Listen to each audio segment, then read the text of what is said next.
നമസ്കാരം, ഗുരുവായൂർ ഡിവോട്ടീസ് ഓൺലൈനിലേക്ക് ഒരിക്കൽ കൂടി എല്ലാവർക്കും സ്വാഗതം. സവിതയാണ് കേട്ടോ. ശ്രീകൃഷ്ണ ഗോവിന്ദ ഹരേ മുരാരേ, ഹേ നാഥ നാരായണ വാസുദേവ. ശ്രീകൃഷ്ണ ഗോവിന്ദ ഹരേ മുരാരേ, ഹേ നാഥ നാരായണ വാസുദേവ. ശ്രീ ഗുരുവായൂരപ്പ ശരണം ഹരേ. ഇന്നത്തെ സത്സംഗത്തിലേക്ക് എല്ലാവർക്കും ഒരിക്കൽ കൂടി സ്വാഗതം. ഇന്നലെ ശ്രീ ഗുരുവായൂരപ്പൻ ശ്രീലകത്ത് കാളിയമർദ്ദന രൂപമായിട്ടായിരുന്നു ഉണ്ടായിരുന്നത്. കാളിയൻ പാമ്പിൻ്റെ അഹങ്കാരമൊക്കെ തീർത്തതുപോലെ നമ്മൾ ഓരോരുത്തരുടെയും അഹങ്കാരം ശ്രീ ഗുരുവായൂരപ്പൻ തീർത്തു തരട്ടെ എന്ന് പ്രാർത്ഥിച്ചുകൊണ്ട് ഇന്നത്തെ ചോദ്യങ്ങൾ നോക്കാം. 2 ദിവസത്തെ അവധിക്ക് ശേഷം വന്നതാണ്. അപ്പോൾ കുറേ ചോദ്യങ്ങളുണ്ട്. എത്രത്തോളം എനിക്ക് എത്തിക്കാൻ പറ്റുമെന്ന് അറിയില്ല. ആദ്യത്തെ ചോദ്യത്തിലേക്ക്. ആവണി എന്നൊരു ഭക്ത വെച്ചിട്ടുണ്ട്, നിവേദ്യം ഷീട്ടാക്കാൻ എത്ര രൂപയാവുമെന്ന്. 1/4 യൂണിറ്റ് നിവേദ്യം എന്നാണ് അതിൻ്റെ കണക്ക്. 1/4 യൂണിറ്റാണ് ഏറ്റവും ചുരുങ്ങിയത്. 1/4 യൂണിറ്റ് നിവേദ്യം ഷീട്ടാക്കാൻ 30 രൂപയാണ്. നിവേദ്യം ഷീട്ടാക്കിയാൽ അതിൻ്റെ പ്രസാദവും കിട്ടും കേട്ടോ. ഈ പന്തിരടി പൂജ കഴിഞ്ഞാൽ പന്തിരടിക്ക് നേദിച്ച നേദ്യച്ചോറ്, അതല്ലെങ്കിൽ ഉച്ചപൂജ കഴിഞ്ഞാൽ ഉച്ചപൂജയുടെ നേദ്യച്ചോറ്, അങ്ങനെ നമുക്കതിൻ്റെ പ്രസാദം വാങ്ങിക്കാനും സാധിക്കും. ഈ ഭജനിരിക്കുന്ന ഭക്തരൊക്കെ ഇതുപോലെ 1/4 യൂണിറ്റ് നിവേദ്യം ഷീട്ടാക്കി വാങ്ങിയിട്ട് അതാണ് അവരുടെ ഭക്ഷണമായിട്ട് ഉപയോഗിക്കാറ്. കാരണം എന്താ വെച്ചാൽ പുറത്തുനിന്ന് ഭക്ഷണം കഴിക്കാതെ കഴിയാവുന്നതും ഭഗവാന്റെ പ്രസാദങ്ങൾ തന്നെ സ്വീകരിച്ചുകൊണ്ടാണ് നമ്മൾ ഭജന ഇരിക്കാറുള്ളത്. ആ സമയത്ത് ഇതുപോലെ 1/4 യൂണിറ്റ് നേദ്യം ഷീട്ടാക്കി വാങ്ങി ഭക്ഷണമായിട്ട് ഉച്ചയ്ക്കൊക്കെ കഴിക്കാറുണ്ട് കേട്ടോ. ഓമന എന്നൊരു ഭക്ത വെച്ചിട്ടുണ്ട്, ഡിസംബർ 12 ദ്വാദശി നാൾ, അതായത് ഡിസംബർ 12 അല്ല, ഡിസംബർ 12-ാം തീയതി ഏകാദശി കഴിഞ്ഞ് ദ്വാദശി നാളിൽ നട അടച്ചു കഴിഞ്ഞാൽ 21 അടിപ്രദക്ഷിണം വയ്ക്കാമോ? അടഞ്ഞു കിടക്കുമ്പോൾ അടിപ്രദക്ഷിണം വയ്ക്കുന്നത് തെറ്റാണോ എന്ന് ചോദിച്ചിട്ടുണ്ട് കേട്ടോ. നട അടച്ച് കഴിഞ്ഞാൽ അന്നത്തെ ദിവസം നമുക്ക് ചുറ്റമ്പലത്തിലേക്ക് പോലും പ്രവേശനമില്ല കേട്ടോ. ചുറ്റമ്പലത്തിൻ്റെ നട വരെ അടച്ചിട്ടാണ് ഉണ്ടാവുക. അതല്ലാതെ നാലമ്പലത്തോ ശ്രീലകത്തിൻ്റെയോ മാത്രം വാതിലല്ല അടച്ചിരിക്കുക. ശ്രീലകത്തെ വാതിലോ നാലമ്പലത്തിൻ്റെ വാതിലോ അടയ്ക്കുകയും ഇല്ല. ചുറ്റമ്പലത്തിൻ്റെ വാതിലടച്ചിട്ട് ഭക്തജനങ്ങളെ പുറത്താക്കിയതിന് ശേഷം അകത്ത് ക്ലീനിങ് പ്രോസസ്സാണ് നടക്കുന്നത്. കാരണം പണ്ട് കാലം മുതലേ ഈ ഏകാദശി ദിവസം വളരെയധികം തിരക്കുള്ള ദിവസമാണ് ഗുരുവായൂർ ക്ഷേത്രത്തിനെ സംബന്ധിച്ചിടത്തോളം. സാധാരണ വരുന്നതിൽ 10 മടങ്ങ് ആളുകളാണ് ഈ ക്ഷേത്രത്തിലേക്ക് ഗുരുവായൂർ ഏകാദശിയുടെ അന്ന് ഉണ്ടാവുക. അപ്പം അത്രയും പേര് വന്നു പോയതിൻ്റെ ആ ഒരു എല്ലാ തരത്തിലുള്ള എന്താ പറയുക ശുദ്ധി കലശം എന്ന് പറയുന്ന പോലെ എല്ലാം അടിച്ച് തളിച്ച് നേരിയാക്കുക എന്നുള്ള ആ ചടങ്ങുകൾ അവിടെ നടക്കുന്നുണ്ട്. അത് മന്ത്രപൂർവകമുള്ള ശുദ്ധികളും അതല്ലാതെ സാധാരണ അടിച്ചുവാരി ക്ലീൻ ചെയ്യലും എല്ലാം നടക്കുന്നുണ്ട്. അതുകൊണ്ട് തന്നെ ശ്രീലകത്തിൻ്റെ വാതിലോ അല്ലെങ്കിൽ ചുറ്റമ്പലത്തിൻ്റെ നാലമ്പലത്തിൻ്റെ വാതിലോ അല്ല അടച്ചിട്ടുണ്ടാവുക. ചുറ്റമ്പലത്തിൻ്റെ വാതിലാണ് അടച്ചിട്ടുണ്ടാവുക. അപ്പം നമുക്ക് അടിപ്രദക്ഷിണം വയ്ക്കാനൊന്നും സാധ്യമല്ല. ദ്വാദശിയുടെ അന്ന് 9 മണിക്ക് നട അടച്ചു കഴിഞ്ഞാൽ പിന്നീട് വൈകുന്നേരം 4:30 മണിക്ക്, അതല്ലാതെ ഇപ്പോൾ മണ്ഡലകാലം ആയതുകൊണ്ട് വൈകുന്നേരം 3:30 മണിക്ക് നട തുറക്കുമ്പോൾ മാത്രമേ ഭക്തജനങ്ങൾക്ക് അകത്തേക്ക് പ്രവേശനം ഉണ്ടായിരിക്കുള്ളൂ കേട്ടോ. ശൈല വിപിൻ എന്നൊരു ഭക്ത വെച്ചിട്ടുണ്ട്, കണ്ണൻ്റെ ലോക്കറ്റ് പല കളറിൽ ഉള്ള ലോക്കറ്റ് അവിടുത്തെ കടകളിൽ നിന്ന് കിട്ടുമോ? സ്വർണ്ണമല്ലാത്തത്. നമ്മുടെ ഓൺലൈൻ ഷോപ്പിൽ സ്വർണ്ണം മാത്രമല്ലേ ഉള്ളൂ? അല്ല കേട്ടോ, നമ്മുടെ ഓൺലൈൻ ഷോപ്പിലും പല കളറിലുള്ള എല്ലാ ലോക്കറ്റുകളും കിട്ടുന്നുണ്ട്. സ്വർണം വേണമെന്ന് ആവശ്യപ്പെടുന്ന അല്ലെങ്കിൽ ഇവിടെ വരുന്ന സമയത്ത് സ്വർണത്തിൻ്റെ ലോക്കറ്റ് നോക്കാം, അതിൻ്റെ വില എത്രയാണെന്നൊക്കെ അന്വേഷിക്കുന്ന ആളുകൾക്ക് വേണ്ടിയിട്ടാണ് അതിൻ്റെ വിലയും കൂടി അപ്ഡേറ്റ് ചെയ്ത് പറഞ്ഞിട്ടുണ്ടായിരുന്നത്. നമ്മുടെ ഓൺലൈൻ ഷോപ്പിൽ എല്ലാ തരത്തിലുള്ള ലോക്കറ്റും അവൈലബിൾ ആണ്. കോൺടാക്ട് ചെയ്തോളൂ. കോൺടാക്ട് നമ്പർ 9744937939 ഇതാണ് കേട്ടോ. ദേവകിയമ്മ എന്നൊരു ഭക്ത വെച്ചിട്ടുണ്ട്, പുറത്തുള്ള ഗണപതിയെ ആദ്യം തൊഴുതിട്ട് വേണോ നാലമ്പലത്തിൽ കയറാൻ, അതോ കണ്ണനെ തൊഴുതിട്ടാണോ തൊഴേണ്ടതെന്ന്. അതൊക്കെ ഭക്തരുടെ ഇഷ്ടമാണ്. മാത്രമല്ല 3 മണിക്ക് നിർമ്മാല്യത്തിന് നട തുറക്കുന്ന സമയത്ത് ഗണപതിയുടെ അമ്പലത്തിൻ്റെ ആ ഗേറ്റ് തുറക്കില്ല. അപ്പോൾ ഗുരുവായൂരപ്പനെ തൊഴുത് വന്നിട്ട് ഗണപതിയെ തൊഴുതാലും മതി. അങ്ങനെ ആയാലും വിരോധമൊന്നുമില്ല. ഇത് രാവിലെ 5 മണിക്ക് അല്ലെങ്കിൽ 4 മണിക്കൊക്കെ തുറക്കുള്ളൂ ഈ ഗേറ്റ്. അപ്പോൾ 3 മണിക്ക് നിർമാല്യത്തിന് നട തുറക്കുന്ന സമയത്ത് ഇവിടെ തുറന്നിട്ടുണ്ടാവില്ല. അപ്പോൾ ആദ്യം ഗണപതിയെ തൊഴുതിട്ട് വേണം ഗുരുവായൂരപ്പനെ തൊഴാൻ എന്ന് പറഞ്ഞാൽ അത് എപ്പോഴും തരാവില്ല. അതുകൊണ്ട് തന്നെ ഭക്തരുടെ ഇഷ്ടമാണ്. എന്തായാലും ഗണപതിയെയും കൂടി തൊഴുതിട്ട് വേണം തിരിച്ചു പോകാൻ. കാരണം തൊട്ടടുത്ത് തന്നെയല്ലേ. കാര്യാലയ ഗണപതി എന്നും കാര്യസിദ്ധി ഗണപതി എന്നും ഒക്കെ പറയാറുണ്ട്. ഗണപതി വിളിച്ചാൽ വെളിപ്പുറത്താന്നൊക്കെ പറയില്ലേ, അത്രയും അനുഗ്രഹദായകനായിട്ടാണ് നമ്മുടെ മേൽപ്പത്തൂർ ഓഡിറ്റോറിയത്തിൻ്റെ തൊട്ട് പുറകുവശത്തായിട്ട് കാര്യാലയ വിദ്യാലയ ഗണപതിയുടെ കുഞ്ഞൊരു അമ്പലം ഉള്ളത് കേട്ടോ. ശിശിര എന്നൊരു ഭക്ത വെച്ചിട്ടുണ്ട്, പൂജാമുറിയിൽ വിളക്ക് വെച്ചാൽ ആ തിരി സ്വയം കത്തി അണയുകയാണോ വേണ്ടത്, അല്ലെങ്കിൽ നമ്മൾ അണയ്ക്കുകയാണോ വേണ്ടത്? സവിത എങ്ങനെയാണ് ചെയ്യുന്നതെന്ന്. ഞാൻ എങ്ങനെയാണ് ചെയ്യുന്നതെന്ന് ചോദിച്ചതുകൊണ്ട് മാത്രമാണ് ഞാൻ ഇതിനൊരു ആൻസർ പറയണേ. കാരണം ഇത്തരം ചോദ്യങ്ങൾ എടുക്കുമ്പോൾ എനിക്ക് എപ്പോഴും പേടിയാണ്. ആചാര്യന്മാരോട് മാത്രം ചോദിച്ചറിയേണ്ട കാര്യങ്ങളാണ് ഇതൊക്കെ. എനിക്ക് ഗുരുവായൂരമ്പലത്തിലെ വഴിപാടുകളുടെ കാര്യങ്ങൾ മാത്രമേ അറിയുള്ളൂ കേട്ടോ. അതും അവിടെ ലിസ്റ്റ് ഔട്ട് ചെയ്ത കാരണം കൊണ്ട് അറിയുന്നു എന്നല്ലാതെ എനിക്ക് ഗഹനമായ രീതിയിലുള്ള ഒരു വാസ്തു സംബന്ധമായിട്ടുള്ളതോ അല്ലെങ്കിൽ അങ്ങനത്തെ ഒരു കാര്യങ്ങളും അറിയില്ല. അപ്പോൾ എൻ്റെ അവിടെ കരിന്തിരി കത്താൻ പാടില്ല എന്ന് മാത്രമേ ഞാൻ നിഷ്ഠയായിട്ട് നോക്കാറുള്ളൂ. കരിന്തിരി കത്തുക എന്ന് പറഞ്ഞാൽ നിങ്ങൾക്കറിയാലോ, എണ്ണ വറ്റി ആകെ കരിന്തിരിയായിട്ട് കത്താൻ പാടില്ല എന്നുള്ളത് ശ്രദ്ധിക്കാറുണ്ട്. എനിക്ക് തരാവുന്ന സമയത്തൊക്കെ അത് കെടാതിരുന്നോട്ടെ എന്ന് കരുതി അതിൽ എണ്ണ ഒഴിച്ച് നിറയ്ക്കാറുണ്ട്. ഇനിയിപ്പോൾ അഥവാ അതിൽ ഈ കുറേ എണ്ണ ഒഴിച്ച് കത്തിച്ചാലും ചിലപ്പോൾ ആ മഷി തട്ടിയില്ലെങ്കിൽ അത് കെട്ടുപോകാറുണ്ട്. കെട്ടുപോയി എന്ന് വെച്ചിട്ട് അയ്യോ എന്തോ ദുർനിമിത്തമാണല്ലോ, എൻ്റെ വിളക്ക് കെട്ടുപോയല്ലോ എന്നൊന്നും ഞാൻ കണക്കാക്കാറില്ല കേട്ടോ. വേഗം കാണുന്ന മാത്രയിൽ മാറ്റി പുതുതായിട്ട് കൊളുത്താറുണ്ട് എന്നുള്ളതല്ലാതെ വലിയ നിഷ്ഠയൊന്നും വെക്കാറില്ല. കരിന്തിരി കത്താതിരിക്കാൻ ശ്രദ്ധിക്കാറുണ്ട് കേട്ടോ. സൗമ്യ CS എന്നൊരു ഭക്ത വെച്ചിട്ടുണ്ട്, മോന് ഭയങ്കര വാശിയും ദേഷ്യവുമാണ്. ഇതിന് ഗുരുവായൂരപ്പന് എന്ത് വഴിപാടാണ് ചെയ്യേണ്ടത്, മേൽശാന്തിയെ കാണാൻ എന്താ ചെയ്യേണ്ടതെന്ന്.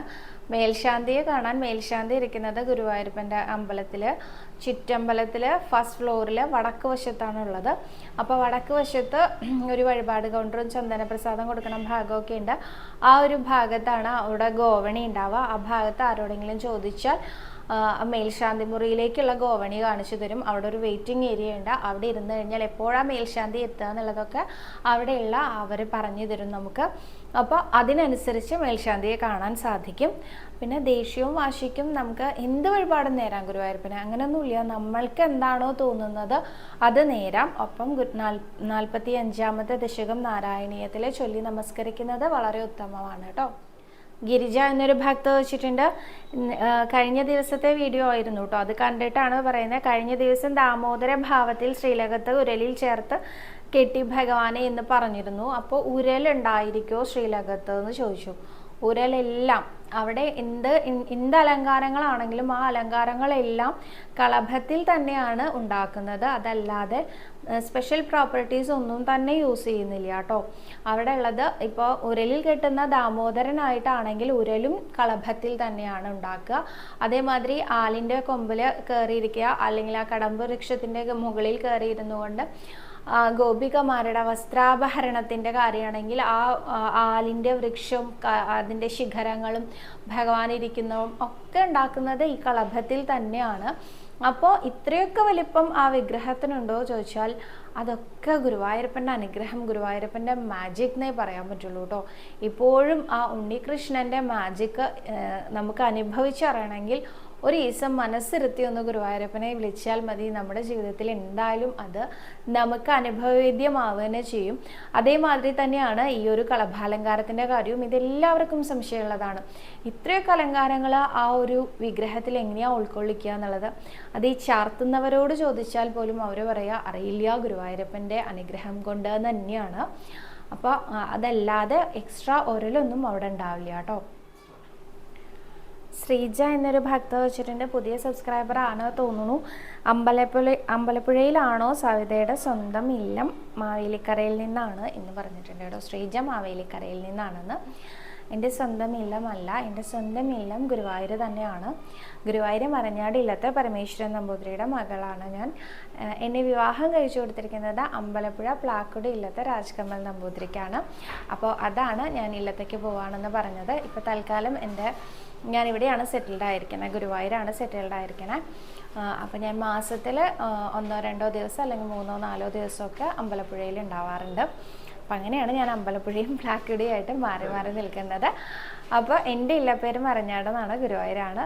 പ്ലാക്കുടി ഇല്ലത്തേക്കാണ് വിലയിച്ചു കൊടുത്തിരിക്കുന്നത് കേട്ടോ.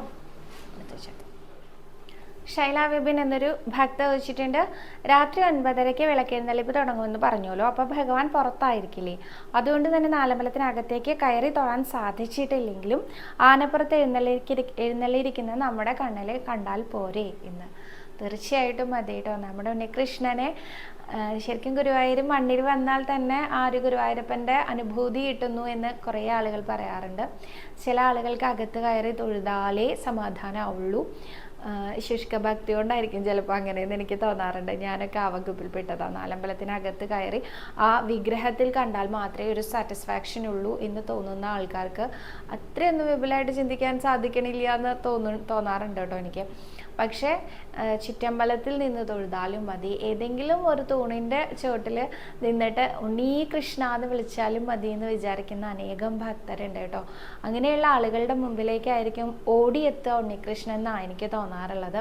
കാരണം പണ്ട് വിപ്രപത്നി അനുഗ്രഹത്തിൻ്റെ കഥയൊക്കെ പറയുമ്പോൾ ഒരുപാട് ബ്രാഹ്മണ സ്ത്രീകൾ ആ വലിയ വലിയ അണ്ടാവുകളിലാക്കിയിട്ട് രാമകൃഷ്ണന്മാർക്ക് അല്ലെങ്കിൽ രാധാകൃഷ്ണന്മാർക്ക് ഭക്ഷണം നൽകാനായിട്ട് ഓടിച്ചെന്നു എന്ന് കഥ പറയാറുണ്ട്. പക്ഷെ അതിൽ ഒരാൾക്ക് മാത്രം പോവാൻ സാധിച്ചില്ല എന്നും ആ പോകാൻ സാധിക്കാത്ത ഒരാൾ ഏറ്റവും വേഗം ഭഗവാന്റെ ആ പാദത്തിൽ ലയിച്ചു ചേർന്നു എന്നും പറയാറുണ്ട്. അപ്പോൾ പോകാൻ പറ്റാത്ത ആളുകളോട് ഇത്രയധികം ഇഷ്ടമുണ്ടല്ലേ ഉണ്ണികൃഷ്ണന്. അതേമാതിരി നമുക്ക് അകത്ത് കയറി തൊഴാൻ സാധിച്ചില്ലെങ്കിലും ഒട്ടും പരിഭ്രമിക്കേണ്ട, നമ്മുടെ ഉണ്ണികൃഷ്ണൻ നമ്മളെ കാണുന്നുണ്ട്. അങ്ങനെ തന്നെ ഉറച്ച് വിശ്വസിച്ചോളൂ, അങ്ങനെ തന്നെ മനസ്സിലാക്കിക്കോളൂ. പുറത്ത് നിന്ന് തൊഴുതാലും മതി, ആനപ്പുറത്ത് കണ്ട് തൊഴുതാലും മതി. ആ വിളക്കെഴുന്നള്ളിപ്പിൻ്റെ ഒക്കെ ഒരു എന്താ പറയുക, ആ ഒരു അന്തരീക്ഷം ഉണ്ടല്ലോ, പറഞ്ഞറിയിക്കാൻ പറ്റില്ല കേട്ടോ. നമ്മൾ വേറെ ഏതോ ലോകത്ത് എത്തിയ പോലെ തന്നെ തോന്നും നമുക്ക്. അത്രയ്ക്കും മനോഹരമാണ്. ഒരിക്കലെങ്കിലും കാണേണ്ടതാണ്. സാധിക്കുമെന്ന് എല്ലാവരും ശ്രമിച്ചു നോക്കും. സീനാവാസൻ എന്നൊരു ഭക്ത ചോദിച്ചിട്ടുണ്ട്, ശബരിമലയിൽ നിന്ന് കൊണ്ടുവന്ന നെയ്യ് വീട്ടിൽ മഹാവിഷ്ണുവിന് വിളക്ക് വയ്ക്കാൻ ഉപയോഗിക്കാമോ എന്ന്. അങ്ങനെ പാടില്ല കേട്ടോ. ആടിയ ശിഷ്ടം നെയ്യ് എന്നല്ലേ പറയുക. ശബരിമലയിൽ നിന്ന് ആ ഭഗവാന് നെയ്യഭിഷേകം ചെയ്തതിൻ്റെ ബാക്കി ആണ് നമുക്ക് പ്രസാദമായിട്ട് കിട്ടണമെന്നാണ് ഞാൻ മനസ്സിലാക്കുന്നത്. അപ്പോൾ അത് പ്രസാദമാണ്, നിർമാല്യമാണ്. അത് വെച്ച് നമ്മളൊരിക്കലും വിളക്ക് കൊളുത്താൻ പാടില്ല കേട്ടോ. അത് നമുക്ക് സ്വീകരിക്കാനാണ്, അത് സേവിക്കാൻ വേണ്ടി തന്നിട്ടുള്ളതാണ്. അത് വെച്ച് നമ്മൾ മറ്റൊന്നും ചെയ്യാൻ സാധ്യമല്ല എന്നാണ് ഞാൻ പഠിച്ചു വെച്ചിരിക്കുന്നത്.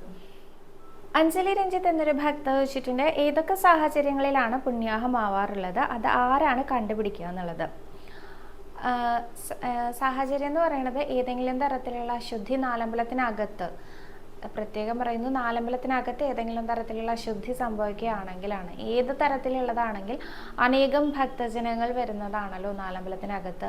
ആ സമയത്ത് ചെറിയ കുഞ്ഞുങ്ങളുണ്ടാവാം, അവർ ഛർദ്ദിക്കുകയോ അല്ലെങ്കിൽ മൂത്രമൊഴിക്കുകയോ അങ്ങനെ എന്തെങ്കിലും ചെയ്യുകയാണെങ്കിൽ അവിടെ അശുദ്ധിയായി എന്ന് പറയും. അതല്ലെങ്കിൽ ഏതെങ്കിലും തരത്തിലുള്ള രക്തം കാണുകയാണെങ്കിൽ, ഇപ്പോൾ കാലൊക്കെ മുറിഞ്ഞിട്ടോ അല്ലെങ്കിൽ ചില സമയത്ത് നമുക്ക് മുറിവുകൾ പറ്റിയാൽ ആ ഭാഗം തരിച്ചു പോവാറുണ്ട്. അപ്പോൾ അതുകൊണ്ട് തന്നെ നമുക്കറിയില്ല ആ മുറിവ് പറ്റിയ ഭാഗത്ത് നിന്ന് ബ്ലഡ് വരുന്നുണ്ട്, നമ്മൾ ശ്രദ്ധിക്കില്ല. ഇപ്പം നല്ല തിരക്കുള്ള ഒരു ദിവസം നല്ലോണം തിരക്കിൽ വരുന്ന ഒരാളുടെ കാല് അവിടെ എവിടെയെങ്കിലും വെച്ച് ഇടിക്കുകയോ ഒക്കെ ചെയ്യുമ്പോൾ ആ കാലിൻ്റെ ആ ഭാഗം കുറച്ച് നേരത്തേക്കെങ്കിലും ഒരു മരവിപ്പാണ് നമുക്ക് അനുഭവപ്പെടുക അല്ലേ. ആ സമയത്ത് ബ്ലഡ് പോകുന്നുണ്ടെങ്കിൽ നമ്മൾ അറിയില്ല, നമ്മൾ അകത്തേക്ക് കടക്കുകയും ചെയ്യും. അങ്ങനെ ബ്ലഡ് കാണുകയോ അങ്ങനെ എന്തെങ്കിലും ചെയ്യുകയാണെങ്കിലാണ് പുണ്യാഹം സംഭവിക്കുക. ഈ പുണ്യാഹം ആരാണ് കണ്ടുപിടിക്കുക വെച്ചാൽ ആർക്കും കണ്ടുപിടിക്കാം. അവിടെയുള്ള ഉദ്യോഗസ്ഥരിൽ ആര് വേണമെങ്കിലും ആവാം കാണുന്നത്. കണ്ടാൽ കണ്ട മാത്രയിൽ അത് അറിയിക്കേണ്ട ആളുകളെ അറിയിക്കുകയാണ് വേണ്ടത്. അറിയിച്ചു കഴിഞ്ഞാൽ അവർ മേൽ നടപടികൾ എന്ന രീതിയിൽ പുണ്യാഹം ചെയ്യും. ഇത് പറയുന്ന സമയത്ത് നിങ്ങൾക്ക് ആർക്കും ഒരു തരത്തിലുള്ള തെറ്റിദ്ധാരണയും ഉണ്ടാവരുത്. കാരണം ഇത് പറയുമ്പോൾ കുഞ്ഞു കുട്ടികളല്ലേ, അവർ മൂത്രമൊഴിച്ചാൽ എന്താ കുഴപ്പം, ഗുരുവായൂരപ്പൻ അങ്ങനെയൊക്കെ ഉണ്ടോ എന്ന് ചോദിച്ചാൽ ഒരിക്കലും ഇല്ല. കുഞ്ഞു കുട്ടികളൊക്കെ മൂത്രമൊഴിച്ചു കഴിഞ്ഞാൽ നമ്മളെന്താ നമ്മുടെ ഗൃഹങ്ങളിൽ ചെയ്യുക, നമ്മുടെ വീടുകളിൽ നമ്മളത് അപ്പം തന്നെ അടിച്ചു കഴുകി വൃത്തിയാക്കും, അങ്ങനെയല്ലേ ചെയ്യാം. ഇതേമാതിരി തന്നെയുള്ള ചടങ്ങേ അമ്പലത്തിൽ നടക്കുന്നുള്ളൂ. അടിച്ചു കഴുകി വൃത്തിയാക്കുന്നതിനോടൊപ്പം തന്നെ മന്ത്രം ചൊല്ലുന്നു, അത്രേ ഉള്ളൂ കേട്ടോ പുണ്യാഹം എന്ന് പറഞ്ഞാൽ. അല്ലാതെ വലിയ കാര്യങ്ങളൊന്നുമില്ല. അശുദ്ധം, അയിത്തം അങ്ങനെ മാറ്റി നിർത്തുക, ഇതൊന്നും അല്ല അവിടെ നടക്കുന്നത്. എപ്പോഴും ദൈവചൈതന്യം വർദ്ധിപ്പിക്കാനായിട്ട് മന്ത്രങ്ങളുടെ സഹായമാണ് മനുഷ്യർ ഉപയോഗിക്കാറുള്ളത്. അത് തന്നെയാണ് ഇവിടുത്തെയും സാഹചര്യം. ഇങ്ങനെ തന്നെയാണ് നമ്മളും ഇപ്പം ചെയ്യാറുള്ളത് കേട്ടോ. ഈ ദൈവചൈതന്യം ഇത്ര ഉദിച്ചു നിൽക്കുന്നത് കൊണ്ടാണ് നമ്മുടെ ഉണ്ണികൃഷ്ണൻ നമുക്ക് ഇത്രയും പ്രാപ്യമായ ദൂരത്തിൽ ഉള്ളത് എന്ന് മനസ്സിലാക്കൂ. അടുത്ത ചോദ്യം, അഞ്ജലി രഞ്ജിത്തിന്റെ മറ്റൊരു ചോദ്യം എന്താണെന്ന് വെച്ചാൽ, മംഗളസൂത്ര രത്നാവലിയിൽ ഞാൻ വായിക്കുന്ന ശ്ലോകങ്ങൾ എന്ന് പറഞ്ഞ കുറച്ച് ശ്ലോകങ്ങൾ ഈ ലൈവിൽ പറഞ്ഞിരുന്നു. അതെല്ലാം ഞാൻ എല്ലാ ദിവസവും ചൊല്ലാറുണ്ടോ, എനിക്ക് അത്രയൊക്കെ സമയം കിട്ടാറുണ്ടോ എന്ന് ചോദിച്ചിട്ടുണ്ട്. സമയപരിമിതി എന്നൊന്നും പറയാൻ പറ്റില്ല കേട്ടോ. എല്ലാവർക്കും വിചാരിച്ചാൽ നമുക്ക് എന്തിനും സമയം ഉണ്ടാവുക തന്നെ ചെയ്യും. സമയപരിമിതി കൊണ്ടൊന്നുമല്ല, പക്ഷെ ഞാൻ അങ്ങനെ എല്ലാ ദിവസവും ചൊല്ലാറില്ല. ഞാൻ ഇതിനു മുമ്പും പറഞ്ഞിരുന്നു, ഞാൻ നിഷ്ഠയായ ഭജനം ചെയ്യുന്ന ഒരാളല്ല. എനിക്കെല്ലാം സർവസ്വവും ഗുരുവായൂരപ്പനാണ് എന്നുള്ളൊരു വിശ്വാസം ഉണ്ടെന്നും ഒപ്പം നാമം ജപിക്കേണ്ടതെന്നുള്ളതല്ലാതെ നിഷ്ഠയായിട്ട് ഇന്ന ദിവസം എന്തായാലും ചെയ്യും, എല്ലാ ദിവസവും ഇന്നത് ചെയ്യും. നോക്കൂ, എല്ലാ ദിവസവും ഒരേപോലെ ഭജിക്കുന്നവരോട് ഭഗവാന് പ്രത്യേക ഇഷ്ടമുണ്ട് കേട്ടോ. അത് പറയാണ്ടിരിക്കാൻ വയ്യ.